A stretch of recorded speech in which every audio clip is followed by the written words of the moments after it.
There's been a ton of affordable cinema lenses that are available nowadays, and it might be kind of hard to find out which one you want to get.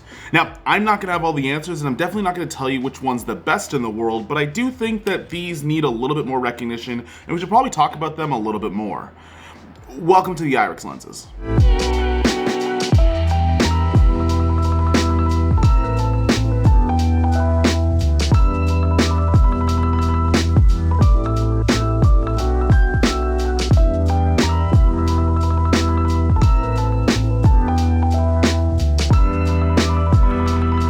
Now, Irix did send me the 21 and 45mm lenses, but we are going to talk about some others in the set, like the 35 and the 150, as we did use this on a 4-day film production out in California about a week ago. You also have a variety of different mounts for these lenses. You can get RF, E-mount, you can even get PL as well, which is kind of the way I roll because I like to be able to have versatility depending on the lens mount I'm going to be using. Now, I always like to talk about build quality in regards to lenses because you kind of want to have lenses that are going to last quite a long time. Oftentimes, once you get good glass, it's really hard to deviate or switch between them, and these guys are actually built pretty tough. You're still going to get that cinema metal housing, which I feel like I say all the time, but so far it's great, and it hasn't fallen apart on me in the couple months that I've had it. In fact, it's kind of a brick and also might damage some of your stuff, but today's sponsor might actually protect some of your gear from some of your really sturdy lenses. Now, outside of that, in terms of the metal housing, you are obviously going to have a manual focusing lens. This guy doesn't have autofocus, just like much cinema lenses don't. But you are going to get a focus ring that's going to have a 180-degree throw, which actually makes things a lot nicer because sometimes people don't like super long throws, but when they're super short, it's really easy to miss your focus. You're also going to get an aperture ring as well that's going to go from a T1.5, which is super fast, and we'll talk about in just a second, but it also goes all the way up to a T16. There is a little thing and a little caveat you might need to know. Now, on a lens like the 21mm, what you're going to see here is that there's these little grooves that go around the lens itself, which makes it kind of hard to put a screw-on filter on the front of these guys. However, they do fit on a 95mm matte box. Now, this is the 21mm, but I also have my 45 as well, and this lens hood thing isn't my favorite, but that's beside the point. But once you take off this kind of clip that also isn't my favorite, you do have an 86 filter thread that's on here as well, but it is a little bit bigger than your standard, but you could also use 95mm matte boxes as well. Also, if you don't like the front cap on that 45mm, you can get one of the ones that look kind of like this guy, which makes it easy to read. You can get it on their website. I think you could find it somewhere online, but as it comes out in the box, that's how it is, but it's not the biggest of deals. It's pretty easy to find another one. Now, one thing we are going to talk about is going to be the T1.5 aperture that's going to be on these two Irix lenses. It's incredibly sharp, and it's also super fast as well. Now, oftentimes when I'm opening wide open on a lens, there's going to be chromatic aberration, or it's going to be super soft, or it's not going to look good in the corners, but the Irix lenses actually look really good for the price point that they are. Now, we're actually going to go into some footage where I'm going to talk about some of the quirks that you might find between some of these lenses, but also the applications in some of my client work. I recently saw a documentary on this guy, and as well as that short film production that we were on a couple of days ago. I'm going to show you some shots on the Irix lenses, and you can get a closer look and see what these guys can actually do.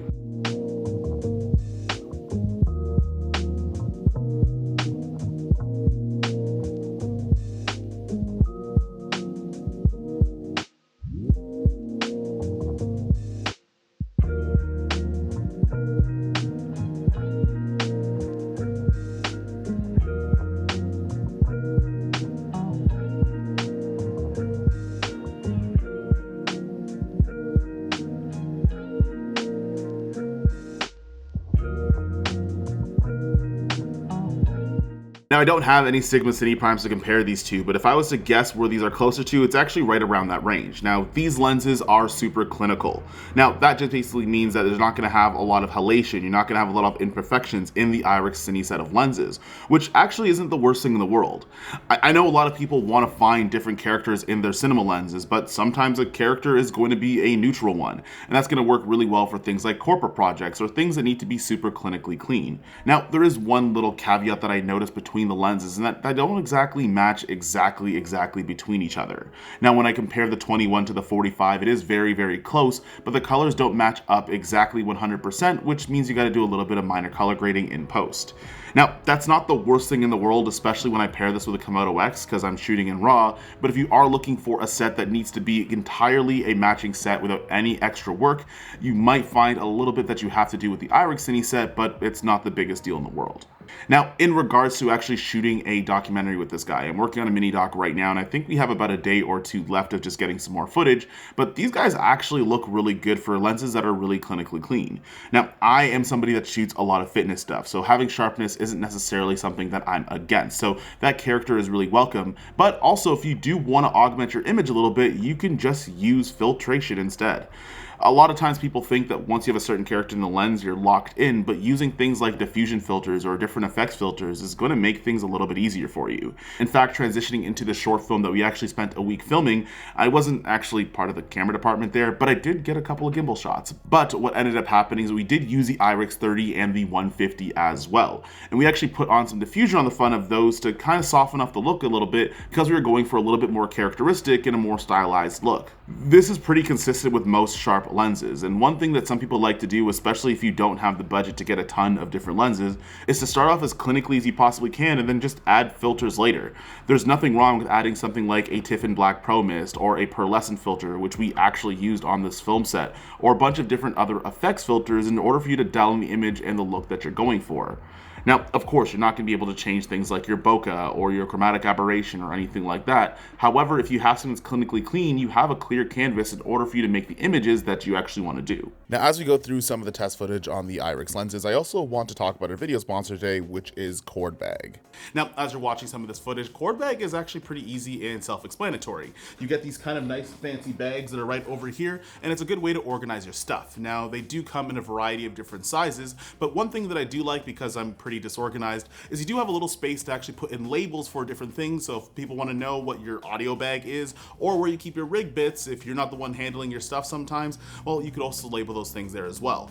Now, what's also cool about all the cord bags is they do have this little kind of Velcro thing onto here, so you can also pick up things like different labels that can go on the front of this guy. And I can now tell you that this bag is a 16 to 35 millimeter lens, although it's not really a 16 to 35 millimeter lens, but you get the point. You're also gonna get things like bongo ties, which is super useful when you wanna wrap up your cables. And you're also gonna get something that's new called the Y bag. Now with the Y bags, I'm gonna leave a little kind of tutorial demo on the top over here, where you can see that you could put this little lens in a cute little sweater. Now, once that's all kind of said and done, you also do just get the structure of any other cord bag. You still have the labels you can put on the front here, and you can also put the Velcro on this as well. Is this a PL mount lens? Absolutely. Do they have a label for 21 millimeters? I kind of didn't think so. But you could label all of your things, and you can keep things a lot safer with cord bags. Now, I'm gonna leave a link on the screen over here and one in the description down below. And if you guys wanna check out more that cord bags has to offer, this is as much as I can fit in less than 60 seconds. Or if you're looking for a holiday gift, cord bags might be the way to go.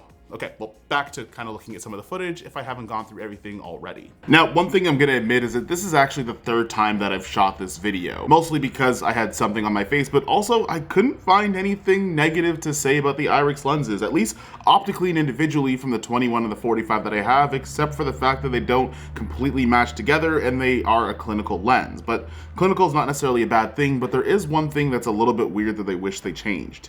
Now, I do think the conversation about these lenses should be a little bit more frequent, especially with this price point and the functionality that it has. But there is one thing that I'm not a big fan of, and it's going to be the focal lengths. Now, I have no problem with the 21 and the 45. They're great, and I use them for a variety of different reasons. The 30 was really great on set. The 150 worked really well. But all of those focal lengths are weird focal lengths, and there's nothing between the mid-range up into something that's more telephoto. For example, you have the 11 millimeter, the 15 millimeter, the 21, the 30, and the 45. All of those make sense, except the apertures are weird, but that's nor here nor there. But then between 45 and 150 at the time of making this video, there's kind of nothing in between. Now, they did announce a 65 millimeter, but I still have yet to see it, even though they announced it a couple of months ago, which still leaves that there isn't anything currently between 45 and 150 millimeters, which is a gigantic gap. Now, as much as I like obscure focal lengths because they are interesting, I just wish there was a more rounded out set. And honestly, if I was to take any knock away from Irix lenses, it has nothing to do with the lenses themselves, but just the variety that they actually have available to filmmakers. You have companies like DZO that has a full spectrum of lenses that you can use. Or if you want to go clinical, you could just go with the native mounted lenses. And if you want to go with something that is going to be clinical and a cinema lens, you can go with things like the Sigma Cine Primes, albeit it costs a lot more money. However, I think one thing that they can fix with these lenses is just make more of them, honestly. Also, figure this thing out. I don't know. I don't like it. It's not my biggest fan, but you can get a different lid for this if you want to. That being said, a special shout out to Irix for actually sending me these lenses. A special shout out to them for actually sponsoring a shoot that I'll talk about a little bit later. But overall, I think these lenses deserve a little bit more respect on their name. But if you want to see what these lenses and other lenses look like on the RED Komodo X, well, I don't know, go over here.